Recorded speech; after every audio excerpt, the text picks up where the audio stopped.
Oh, halika na sa amin ay sumama ka. Ngiti at sayang aming ambag. Tara na't manood kay Lisa Vlog.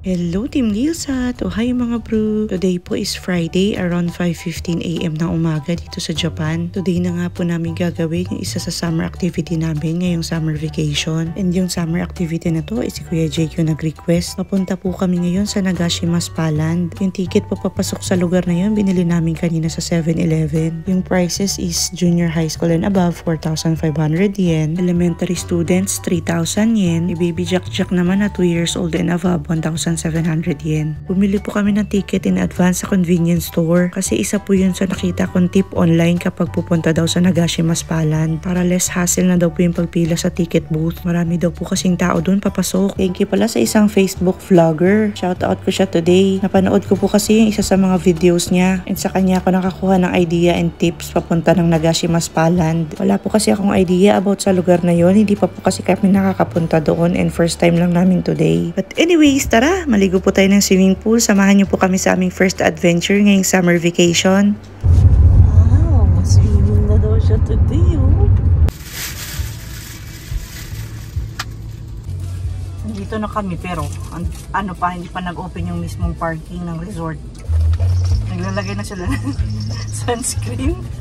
Si Papa naglagay ng puti-puti ang buhok. Binaburot ko na lang din. Meron man silang pang-inflate doon pero dito na lang. Paburot, anak. Jig. Ako na. Maliit lang naman to eh. Kaya lang. Ilang lang maliit lang. Malipong daga. Oh my God! Simiti, hoy. Bato, pig. Bato, pig. Sumiti, hoy.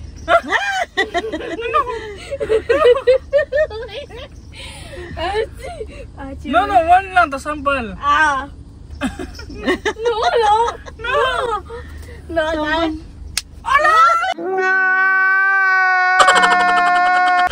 Sige. Achimiti, hoy. Achimiti, hoy.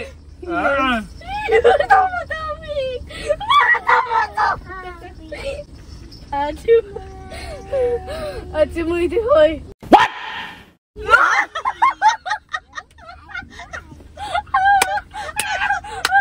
Magpula na yung mukha mo ngayon.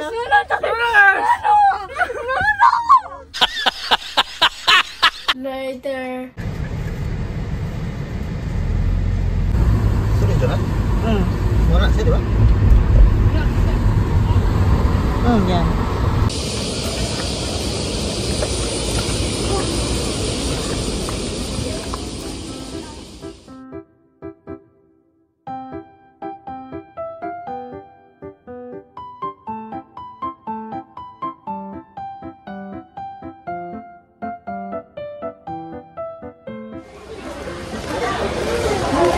Iya?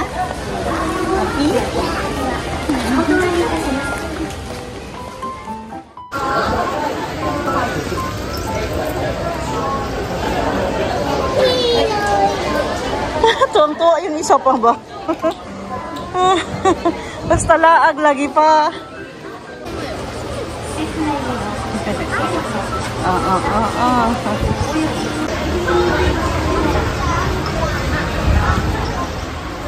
Bago po pala makapasok doon sa swimming pool, may mga important notices and prohibited matters sila. May tattoo po pala kami ni Papang. Si Papang nasa braso po yung tattoo niya. Hindi naman po bawal pero kailangan nyo pong takpan. Pwede po kayong magdala ng picnic sheet pero hindi po pwede magdala ng tent. Bawal din po manigarilyo doon sa loob pero may mga designated smoking area po sila. Yung ibang mga important notices and prohibited matters po, nasa website po nila online. Ilalagay ko po yung mismong link noon sa description box natin. Sa mga interesado rin po pumunta sa lugar na to, pakibasa na lang po yun bago po kayo pumunta dito. Pero kung meron pa po kayong ibang mga questions, pwede nyo po ako i-message sa Facebook. Kapag alam ko po yung sagot kasi na-experience namin, i-share ko po sa inyo.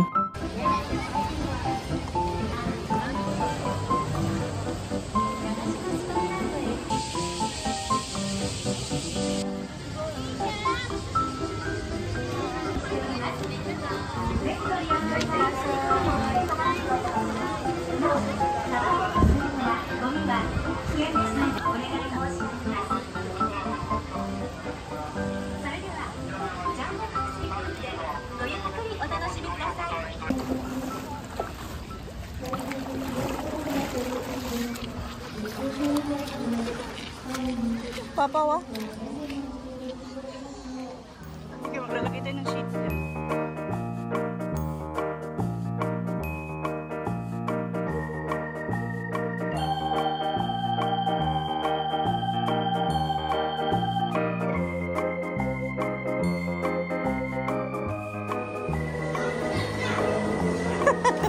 Si Jack, cute kayo.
Patras ang mga.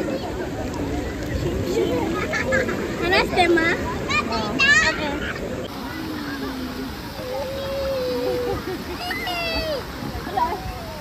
It's okay, it's okay, it's okay. It's okay, it's okay. It's okay. It's okay. It's okay. You're okay. It's okay. You're okay.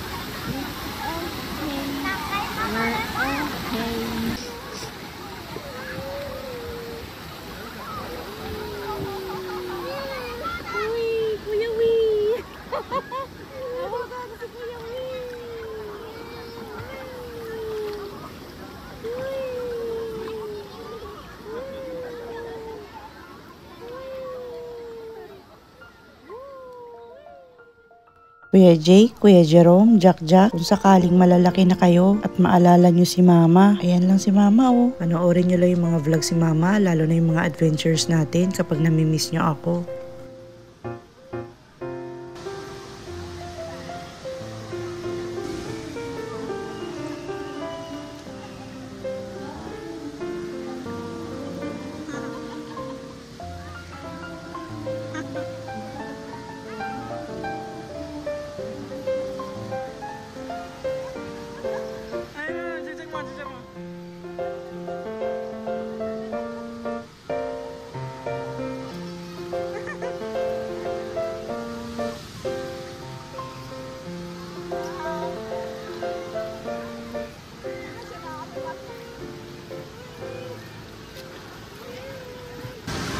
Come on, Jack, come on.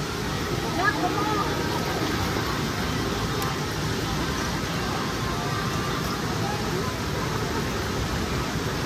Jack, come on, Jack.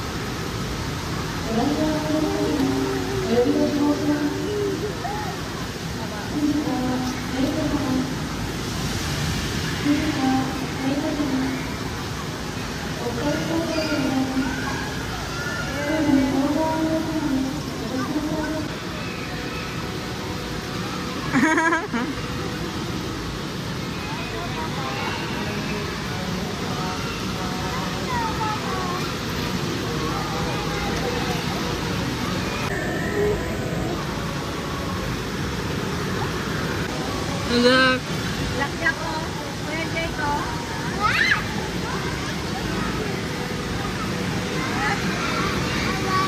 Hello.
Break time muna kasi tanghalian na. Marami pong mga vending machines na ganito. Mabibilhan ng mga tubig at ng mga juice. Umorder po kami ng ramen. Pero medyo hindi ko po recommended yung ramen nila dito. Hindi ko alam kami lang ba ni Papang. Pero yung amoy po kasi ng karne ng ramen nila hindi namin nagustuhan. Pero okay lang naman kay Jake at saka kay Jack Jack. Kinain naman nila ng walang reklamo. Umorder rin pala ng isang bowl ng kanin si Papang. Tapos may nakalagay siya na ulam sa ibabaw. Kalasa niya yung kaldereta natin. Pero hindi rin namin recommended. Medyo malangsa kasi yung amoy ng karne. Bumili din kami ng kakigori pero maasim yung kakigori nila. Pero okay lang naman, nagustuhan na naman ni Jake at naubos. May mga ibang pagkain din kaming nakita pero hindi na namin trinay kasi busog na kami. May nakita kaming karage at saka kumakain ng yakisoba. Nabasa ko sa prohibited items, bawal atang magdala ng pagkain sa loob. Pero nakapagpasok po ako ng onigiri. Hindi naman po kasi chinek yung mga bags namin pagpasok. May mga nakita rin po ako na nagdala ng mga pagkain. Pero hindi ko po sinasabing magdala po kayo ng pagkain dito Yung sinishare ko po based lang naman po sa mga nakita ko at experience namin. But anyways, after namin kumain, nagpahinga saglit and back to pool na naman ng baby Jack Jack. Hindi nyo pala makikita dito si Papang kasi naghahanap po siya ng smoking area. Medyo matagal siya nakabalik kasi malayo daw po yung smoking area mula dito sa building na to. Yung building na to is covered pala siya. May mga batang kasing edad ni Kuya Jake at saka ni baby Jack Jack na nandito. Maganda yung idea nila na covered itong area na to kasi para iwas sunburn yung mga bata. Bumabalik-balik pala kami dito sa area ng pool na to ng mga bata kasi heated siya. May mga nakikita akong magulang na dito dinadala yung baby nila. Gustong gusto din dito ni Jack Jack kasi nga mainit yung tubig.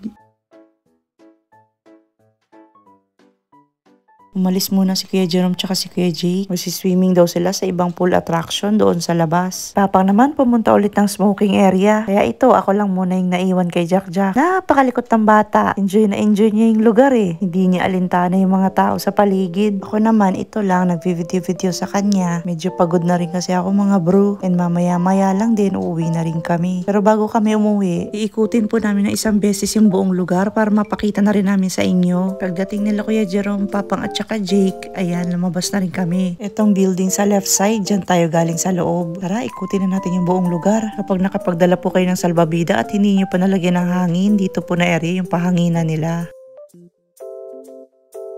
Dito naman po yung shower area nila. Ang pagkakaalam ko, bago ka lumublob sa pool, kailangan mo po muna mag-shower dyan. Pero may mga nakita po kasi kami na dumidiretso na lang din sa pool. Kaya hindi na rin po kami nag-shower dyan. Dumiretso na lang din po kami ng dive sa pool. And syempre, kapag natapos na po kayong maligo sa pool, dito rin po kayo mag-aanlaw.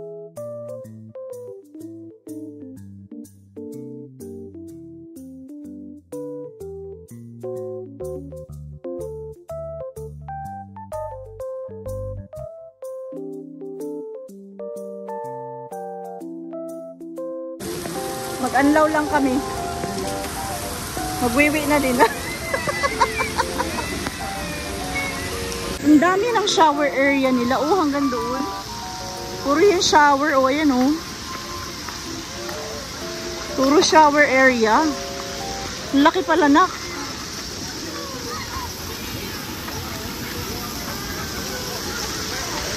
Ayan oh, hanggang doon shower.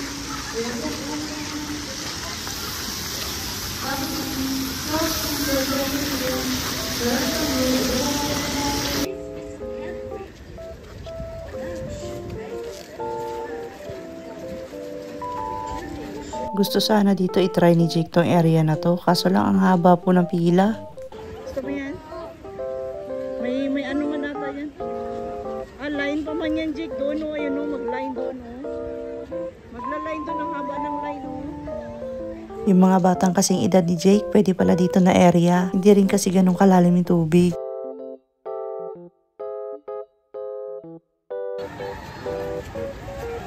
Yan ba oh? Gusto ko sumakay dyan. Okay. Hindi rin naman po kami nakasakay dyan kasi napakahaba rin ng pila. Pero kung pupunta kayo dito at ayaw nyo ng mahabang pila, meron po silang separate ticket na bibilihin po ninyo para hindi nyo na kailangan pumila sa napakahabang pila. Yun nga lang, additional ticket, syempre additional bayad din.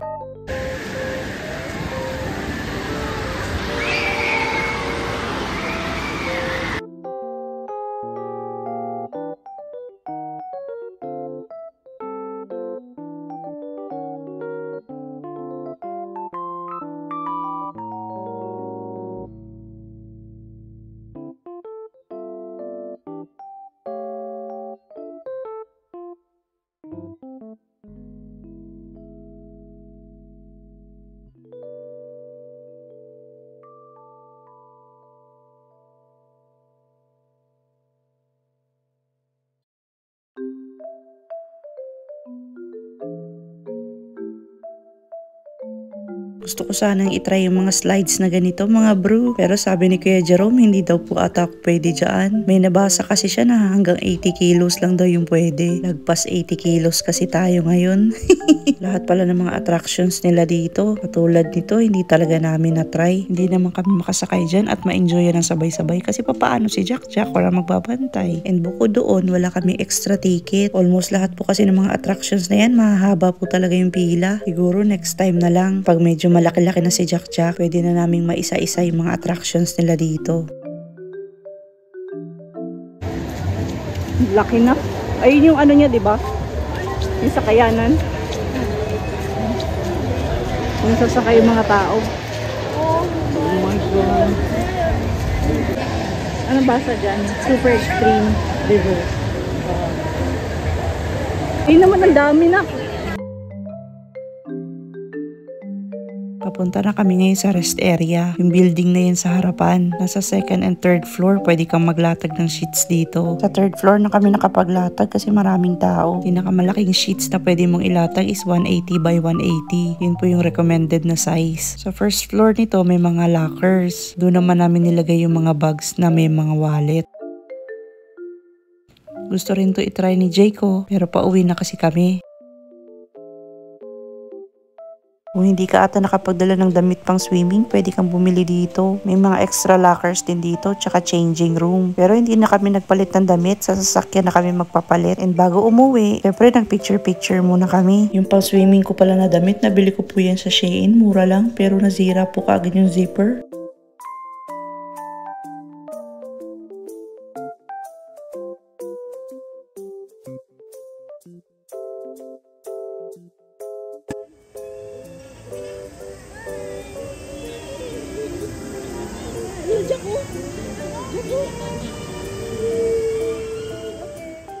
Bye-bye, Nagashima Resort. Bye-bye na Jack. Hanggang dito na lang po muna for today's adventure mga bro. Ayan si Jack nakatulog na. Pauwi na rin po kasi kami. Maraming salamat po sa panonood. Please like, comment, and subscribe. Sa next vlog po ulit. Bye!